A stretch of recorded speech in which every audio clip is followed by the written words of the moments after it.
juste avant, est-ce que si ceux qui ne voient absolument pas qui je suis peuvent lever la main? Bon, ça va nous. Monsieur? Oui, c'est bon? Oui. Donc, je le dis pour monsieur au fond. En réalité, ce qui fait que Francis m'a demandé de vous faire cette conférence, c'est tout simplement que je dirige une organisation souverainiste qui s'appelle le Cercle Aristote, que j'ai fondé il y a une quinzaine d'années, et que nous sommes devenus une organisation assez lourde, vu qu'on a 2 maisons d'édition, un cycle de conférences qui est hebdomadaire, et une implantation territoriale. Et qu'à partir de nous, on est, disons qu'on est spécialisé dans le fait de faire ce que certains appellent des bombes médiatiques artisanales. Donner un exemple, le comité de défense d'Éric Zemmour lors de son procès, c'était nous, par exemple. Ou 2 ou 3 autres trucs de ce type-là. On en fait à intervalles réguliers. Bon. Donc, en réalité, je suis un activiste du camp national depuis, je fais ma 17e année de service cette année. Bon. Donc, une fois ça fait, commençons sur qu'est-ce qui fait qu'un système qui est techniquement affaibli se maintient. On va commencer par un point. Vous avez entendu très souvent dans votre carrière militante, en telle année, vous aurez la banqueroute, l'apocalypse, malheureusement, y compris des amis à moi, l'ont dit. Vous allez voir, dans telle année, il va se passer ça, il va se passer ça. On va prendre un exemple, quelqu'un pour qui j'ai énormément de considération, qui est Charles Gave, qui avait dit, telle année, la crise emportera l'euro. Ça n'a pas eu lieu. Et sur nos bases, ce type d'annonce a un effet catastrophique. Parce que ça leur donne de faux espoirs. Alors qu'en réalité, techniquement, Gave avait raison. L'euro, tel qu'il a été créé, est mort. Le problème, c'est que ils ont mis des rustines, qui entre autres une rustine, une gigantesque trapadette, c'est vous qui allez la payer, pour une monnaie qui va quand même mourir. Mais ils ont acheté du temps au prix de l'or, et l'or, c'est vous qui allez le régler. Bon, c'est pas grave, hein, c'est tirer des traites sur la vie d'autrui. Je dis pas que c'est pas rentable, je dis que c'est efficace. Pendant un certain temps. Mais vous voyez que de rendez-vous manqué en rendez-vous manqué, une partie de nos bases se dit que le système est éternel. Et que finalement, ils ne vont voir que la France se dissoudre et mourir. Et que ça va devenir de pire en pire. Je vais vous donner un exemple.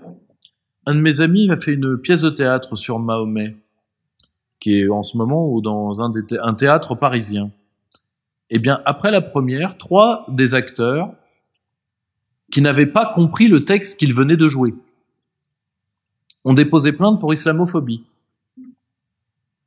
Le seul musulman de la troupe, lui, trouvant le texte très sympathique. Les 3 étant d'extrême gauche, tous les 3. Mais ils n'avaient pas compris que le texte était islamophobe jusque-là. Ils l'ont compris parce que quelqu'un dans la salle leur a dit. Donc, résultat, mon camarade est en train d'écrire une 2e pièce sur comment s'aborder une pièce de théâtre avec de la fausse islamophobie, peu importe. Mais vous voyez, tous les jours, on se dit, ils sont encore plus dégénérés qu'hier. Donc, on ne pourra jamais gagner. Vous voyez? Et je pense que ça vous frappe de temps en temps. C'est de pire en pire. On est d'accord? Bon. Alors qu'en réalité, ce que nous ne voyons pas, parce que nous avons désappris le camp politique, le temps politique. Ça, c'est le premier point que je voudrais voir avec vous. Pourquoi le système se défend si bien? C'est parce qu'il vous a fait croire que le temps médiatique est du temps politique. Résultat, il n'y a plus aucun jugement politique, et d'ailleurs personne ne parle réellement de politique nulle part. Nulle part. Or, d'un point de vue communicationnel, le système se défend. Tout ça, ce qui est facile d'ailleurs, c'est lui qui tient la presse. Et donc, il rythme vos vies avec les débats, les petites phrases, etc. Et vous, ça vous épuise psychologiquement et ça détruit nos bases. Et on peut pas gagner face à l'idiocratie. On peut pas gagner face à ces gens. Alors que le temps politique est un temps long. Et sur le temps long, le système s'affaiblit. Et contrairement à ce qu'on pense, la cause nationale n'a jamais mobilisé autant de gens depuis au minimum les années 60. On va faire un petit sondage. Qui est de la génération 85-86 ou avant? Au dernier truc, j'étais le dernier des Mohicans et donc je remercie un collègue pré-retraité de m'accompagner. Je ne suis pas le seul vieux de la salle. Vous voyez, ça c'était impensable quand j'ai commencé. Impensable il y a 17 ans. Il y a 17 ans, premier colloque à la Sorbonne sur la souveraineté de la France, qui l'a organisé, il y avait plus de gens pour parler qu'il n'y avait de gens dans la salle, à se suicider. En plus, on avait pris le grand amphi de la Sorbonne. Vous voyez, on avait fait les choses en grand, en vide, surtout, parce que quand c'est vide, c'est vraiment vide. Vous voyez? On ne sait plus, moi je le vois dans mon organisation, mais dans toutes les organisations, on ne sait plus gérer l'afflux pour une raison. La France, c'est ce qu'on vous a arraché. Et vous le sentez. C'est pour ça que beaucoup d'entre vous, vous êtes là. Vos parents n'auraient peut-être pas eu, d'ailleurs beaucoup d'entre vous doivent avoir des rapports, je dirais pas conflictuels, mais parfois un peu imagés, exotiques, bariolés, avec une partie de votre entourage. Et ah oui, quand même. Pourquoi? Parce que le manque de la France, ils ne l'ont pas encore. Ils ne l'ont pas encore. Vous, c'est un membre qui vous a été arraché, c'est le syndrome du membre fantôme. Évidemment que vous allez y réagir. Vous voyez?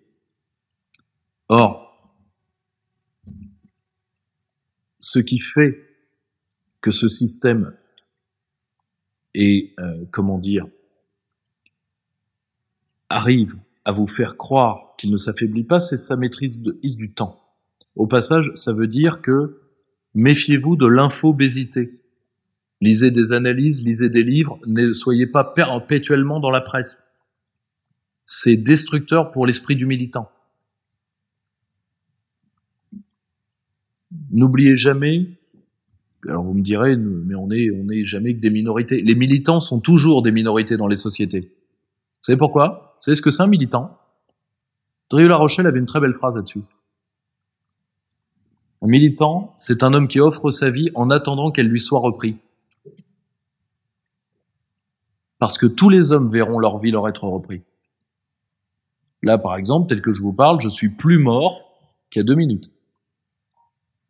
On est tous voués à rendre nos vies un jour.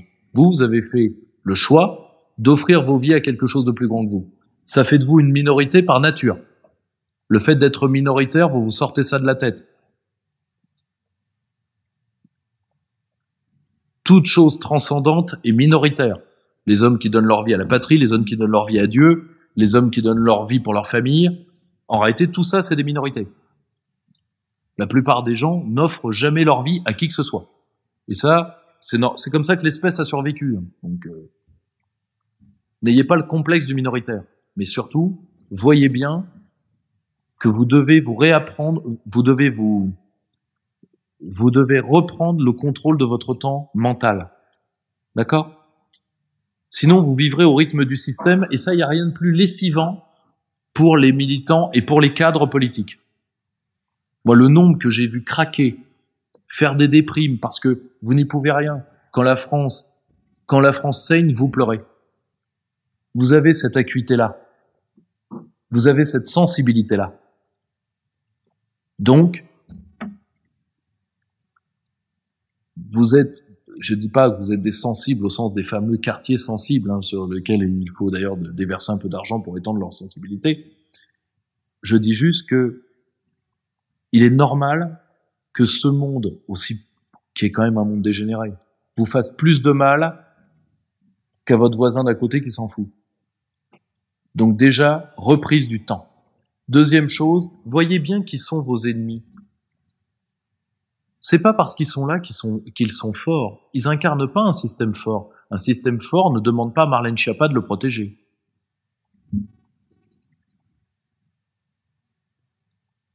Un système lourd le fait. Voyez bien la différence entre un système fort et un système lourd. L'Union soviétique stalinienne était un système fort. Un système qui pouvait quasiment entrer dans une dynamique de neutralisation a priori de ses ennemis. L'URSS de la fin de l'ère Brejnev devient un système lourd, c'est-à-dire un système administratif, généralement obèse d'ailleurs, qui voit des menaces partout et qui fait des moulinets. Exactement ce que vous avez vécu dans la crise Covid. Alors que vous avez eu, mine de rien, je dirais, pas du tout une résistance, mais une dilution de la coercition par la population. Je vais vous donner un fait sur lequel on sera tous d'accord. Prenons une frontière de civilisation, une frontière de séparation entre deux aires civilisationnelles. Prenons le Rhin, par exemple. Eh bien, de part et d'autre du Rhin, vous avez 7% d'enfants vaccinés, d'un côté français. Vous avez 60% d'enfants vaccinés de l'autre. Les moyens coercitifs n'ont pas été différents dans les deux pays. Un petit peu de pression sociale pour ceux qui sont allés dans les villes allemandes, avec interdit aux vaccinés aux chiens sur les vitres. Mais bon, ça, c'est du graffiti d'époque, ça leur manquait, ils l'ont refait, c'est pas plus que ça. Donc, qu'est-ce qui s'est passé? La dilution de la pression administrative. Ce qui veut dire que les Français ne résisteront pas avec vous. Vous serez en première ligne comme militants. Et ne les attendez pas, ils viendront pas. Par contre, ils sont capables de faire le dos rond face à la pression. Et donc de neutraliser une partie de ce que les ennemis de la France veulent leur faire vivre. C'est toute l'affaire du Covid. Et d'ailleurs, nos adversaires s'y sont en partie pliés. Rappelez-vous le fait drôlatique de l'autorisation de sortie volontaire. Je vais chercher des carottes, signez-moi. Ridicule. Un système fort ne fait pas ça. Je vous donnais l'exemple dans le cadre israélien qui, lui, a utilisé un moyen fort. Bouclage de ce qu'on appelle les quartiers noirs. Quartiers noirs à Jérusalem, c'est les quartiers des juifs religieux. Bouclage, drone, perquise, flics. Ils l'ont fait. Certains États, par exemple certains États scandinaves, ou certains États, par exemple quelqu'un que les nationalistes français aiment sans aucune raison, qui est M. Orban, ont été des covidistes acharnés à ce niveau-là. Macron, c'est pas qu'il n'a pas voulu, c'est qu'il n'a pas pu. Et croyez-moi, M. Véran ne s'en est toujours parmi. Vous voyez ce que c'est? Système fort, système lourd. Vous voyez bien ce qui est la vraie force du système, c'est avant tout sa lourdeur. Ce qui est à la fois vous donne des marges de manœuvre, mais un système fort ne se combat pas comme on combat un système lourd. Vous voyez? D'où par exemple le fait que l'action politique de longue haleine, ce que j'aime appeler la technique de la mine informationnelle ou de l'infusion sociale, fonctionne beaucoup mieux que les combats frontaux.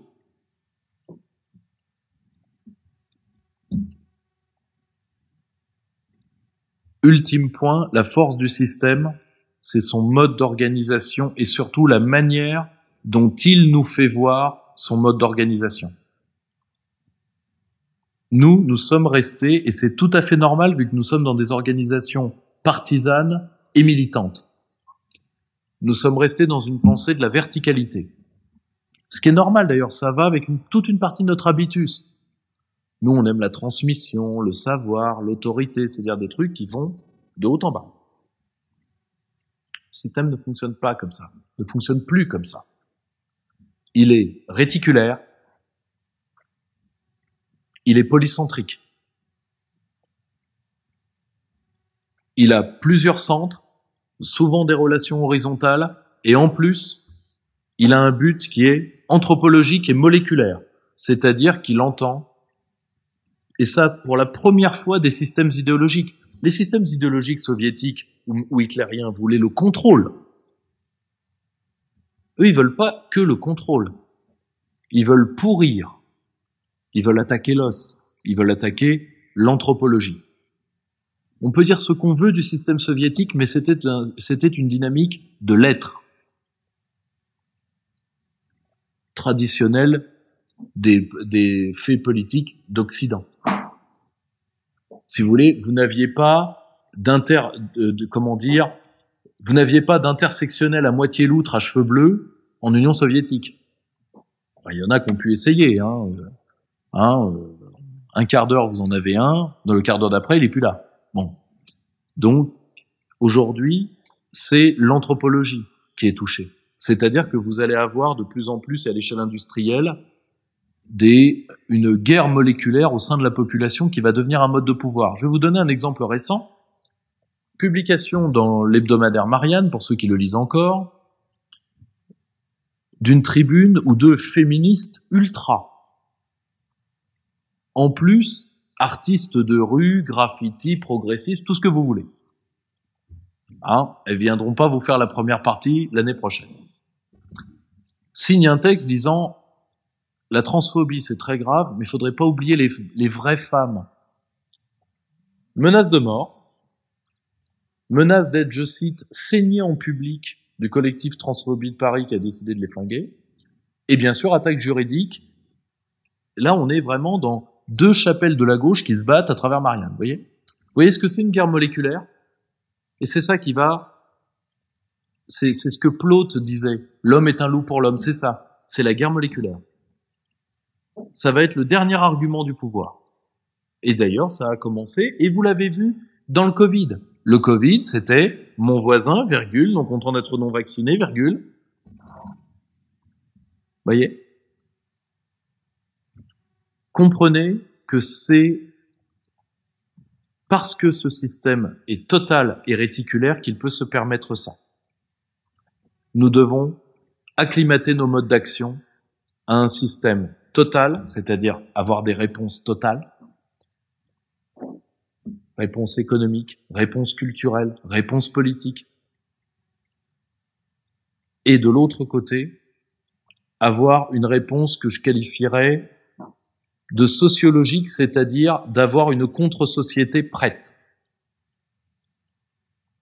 Ne serait-ce que pour maintenir une partie de nos militants, de nos sympathisants, je dirais dans un bain anthropologique normal. Sinon, eh bien, nous allons former les seuls hommes debout au milieu des cheveux bleus, et donc qui seront les candidats de la déprime, et qui vont s'effondrer psychologiquement, parce que ce seront les derniers hommes normaux au milieu des ruines. D'accord ? Jusque-là, ça va ? Maintenant, la partie la plus urticante, quelles sont nos faiblesses ?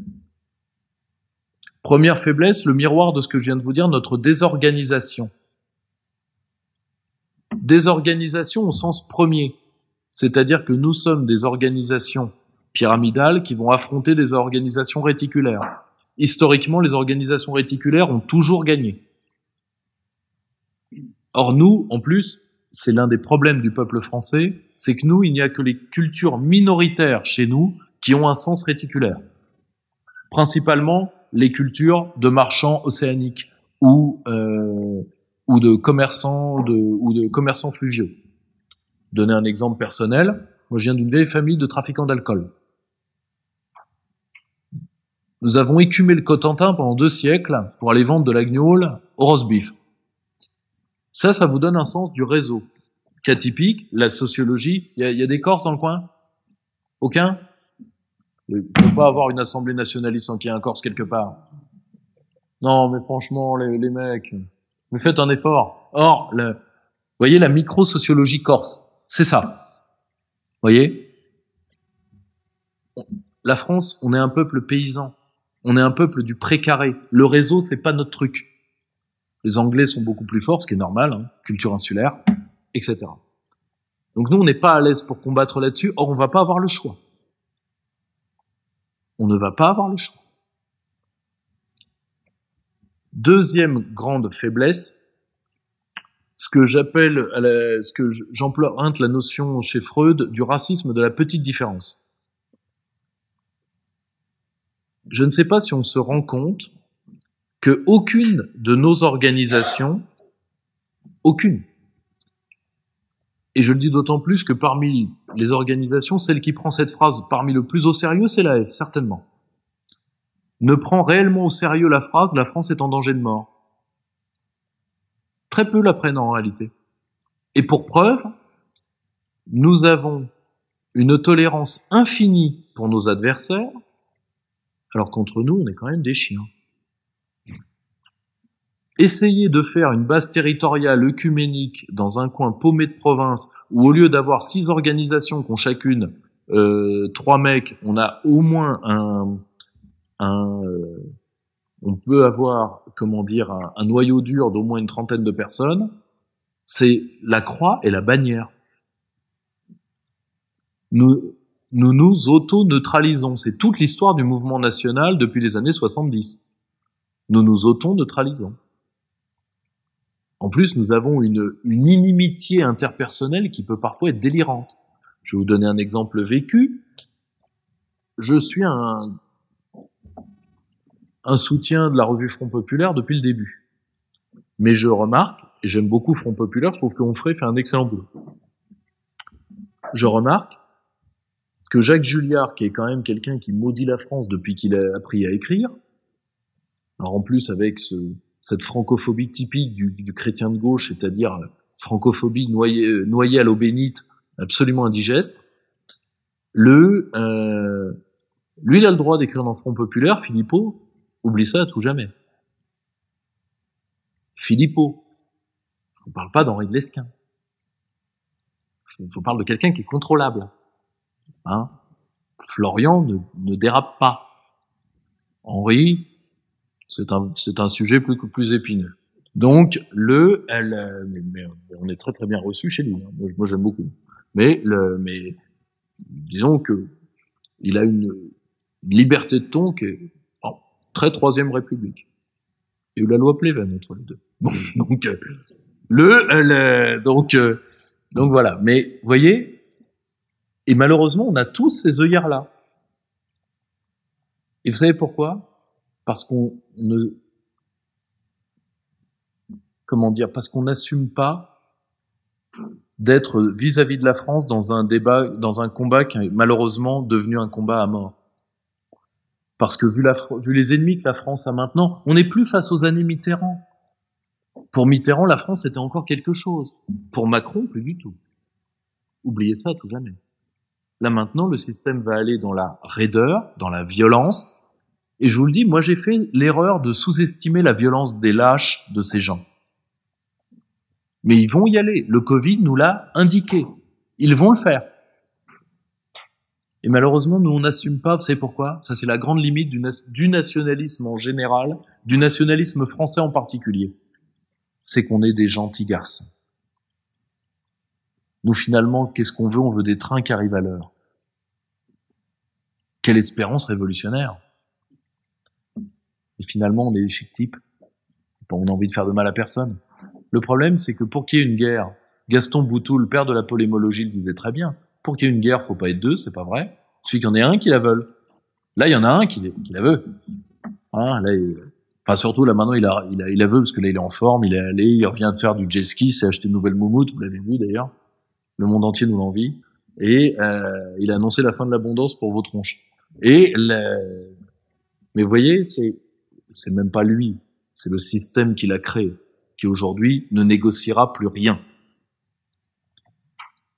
Ça, c'est une de nos vraies faiblesses, c'est que, et voyez ce que ça a pu coûter, je vais vous donner un exemple qui n'est pas français, mais c'est exactement comme ça que Donald Trump a reculé vis-à-vis de ce qui s'est passé aux dernières élections présidentielles. Parce que les mecs ont dit, mais que t'aies tort ou que t'aies raison, c'est soit tu te couches, soit c'est la guerre civile. Trump avait les moyens de la gagner, la guerre civile. Je rappelle qu'aux États-Unis, la sociologie des armes est plutôt de son côté à lui. Hein, le trans-semi-Otari démocrate, professeur d'études de genre dans une université de la côte, ne sait pas se servir d'un M16. C'est pas vrai. Donc, à tout prendre, mais il a réagi comme n'importe quel nationaliste aurait réagi. Il s'est couché.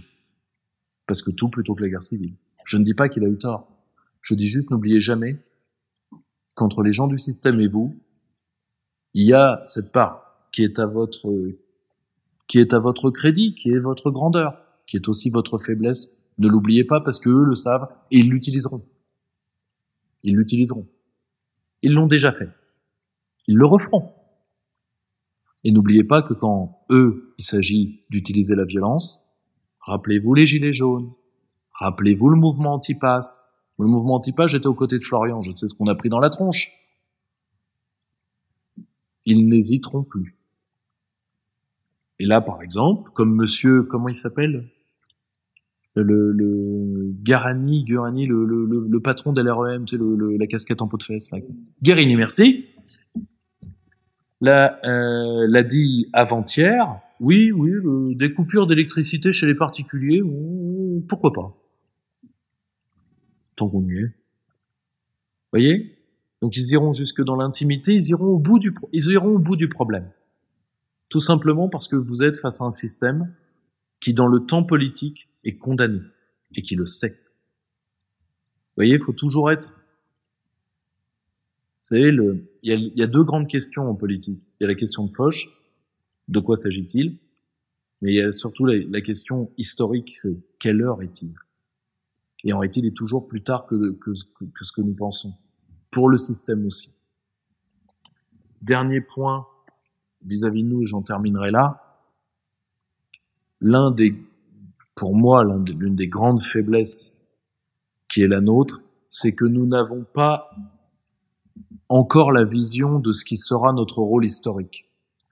Pour la première fois, le nationalisme français, et les nationalismes d'un point de vue général, mais le nationalisme français, vous voyez, le nationalisme français, moi je suis plutôt, comme souvent les gaullistes, moi je viens de la filière barétienne, comme souvent, chez les miens, c'était quelque chose qui s'adressait à des hommes complets et inquiets, le typique Malraux, si vous voulez. Aujourd'hui, nous allons devoir nous poser la question, je dirais, d'un nationalisme de la guérison et non plus de l'édification. Avant, pour nous, le nationalisme, c'était une usine à faire des héros. Et ça a plutôt bien réussi. La France est une grande histoire de héros. Aujourd'hui, comme c'est l'os anthropologique qui a été touché, qu'aujourd'hui, malheureusement, plusieurs humanités vont en Occident, pas en Extrême-Orient pour l'instant, etc., en Occident, cohabiter, déjà celles que le système reconnaît, voyez ces prophètes, Monsieur Harari ou Monsieur Laurent Alexandre. Alors bon, là on est dans le petit prophète, mais pourquoi pas? C'est-à-dire les dieux et les inutiles c'est vous et moi. Vous voyez, le système lui en est là. Et il le nomme, les dieux et les inutiles. Ceux qui n'auront rien et ceux qui seront heureux. Vous voyez? Pour citer un Allemand déconnant, mais quand un Allemand commence à déconner, écoutez-le. Ça leur arrive à intervalles réguliers. Surtout quand ils écrivent des livres, c'est là où ça commence vraiment à accélérer. Donc, et nous ne nous rendons pas compte que nous allons devoir aider les hommes à se reconstruire. C'est ce que c'est qu'on pourrait dire un nationalisme les anglo-saxons diraient un nationalisme du care ou du soin. Mais donc un nationalisme de reconstruction. C'est-à-dire d'effacer les dégâts anthropologiques radicaux de 40 ans de mondialisme. Et je suis pas sûr que nous ayons commencé cette réflexion. Or, jamais le nationalisme français n'a eu à penser des plaies aussi profondes. C'est qu'aujourd'hui, c'est même pas de refaire des hommes libres, comme disait Bernanos, ce qu'il faut faire. C'est de refaire des hommes tout court. Merci à tous.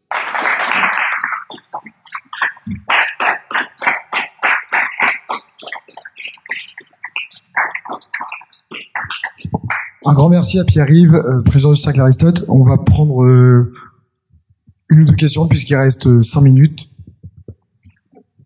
Je t'ai vu, Léopold. Merci pour cette intervention. Okay. Cet hiver qui arrive va être un petit peu dur. On l'a annoncé, restrictions. Ça va commencer. Ça va être un peu chaud, les pipis sous la douche, tout ça.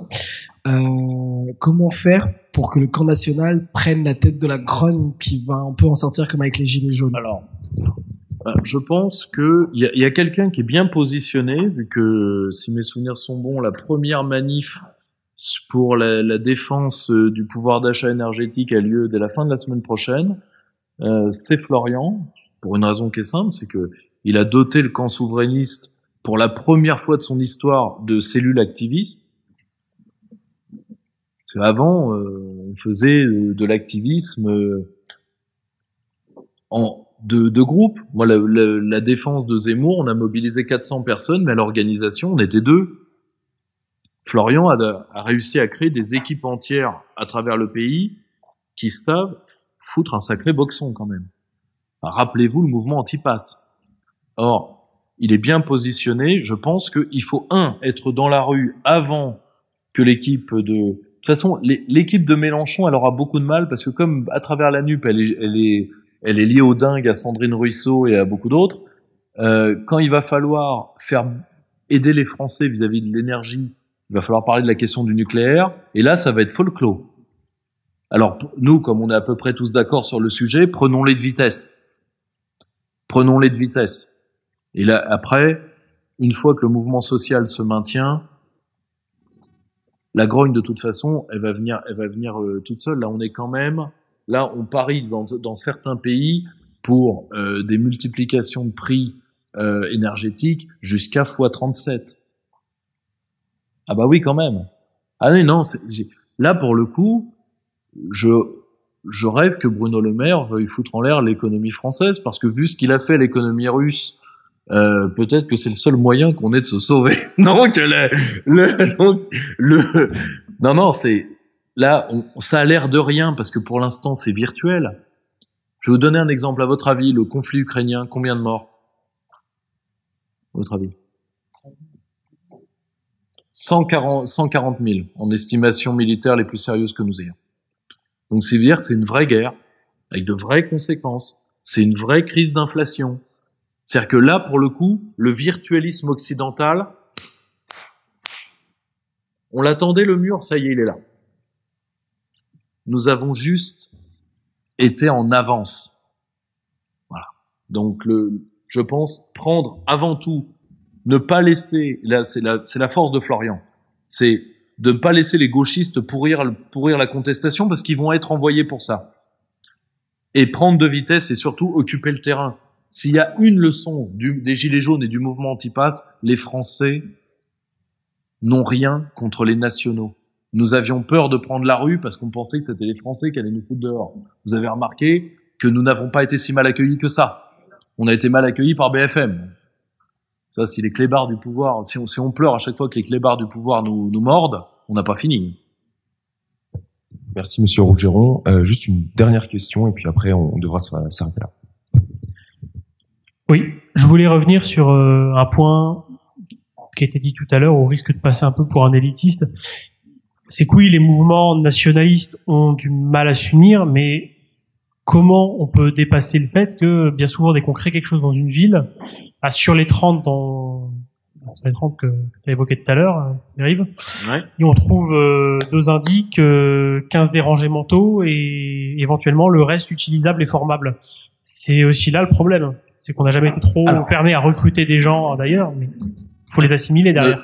Ne t'inquiète pas, j'ai exactement les mêmes problèmes. Non mais, on a tous les mêmes problèmes. C'est-à-dire qu'en plus, maintenant, vous avez ce que j'appelle on parlait de nationalisme de la reconstruction. Mais regardez ce qui nous vient d'une partie de la mouvance conspi. C'est-à-dire quand même des gens